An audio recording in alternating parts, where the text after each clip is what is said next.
अनंतकोटी ब्रह्मांड नायक राजाधिराज योगीराज श्री अक्कलकोट निवासी श्री स्वामी समर्थ भगवंतांच्या पादुका दर्शन आणि पालखी परिक्रमा परमपूज्य सद्गुरू नाना महाराज परांजपे यांच्या कृपा आशीर्वादाने श्री स्वामी समर्थ मंदिर मठ गावदेवी पाडा पनवेल येथून पालखी परिक्रमा पनवेल शहरात काढण्यात आली होती। यावेळी पनवेलकर भाविकांनी स्वामींच्या पालखीचं दर्शन घेतलं। फुलांनी सजवलेल्या पालखीतून श्री स्वामींचा पालखी सोहळा पार पडला।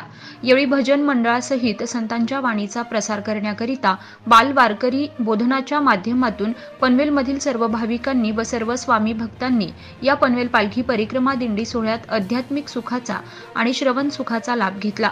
भाविकांनी स्वामींचं दर्शन घेतलं असल्याची गुरुवर्य मठाधिपती परमपूज्य श्री सुधाकर घरत यांनी दिली आहे। अशाच ताज्या अपडेटसाठी आजच कोकण संध्या न्यूजला सबस्क्राइब करा। पनवेल, नवी मुंबई आणि रायगड जिल्ह्यातील ताज्या बातम्या आणि नवीन घडामोडी पाहण्यासाठी सबस्क्राइब करा कोकण संध्या न्यूज चॅनल आणि दाबा बेल आयकॉन।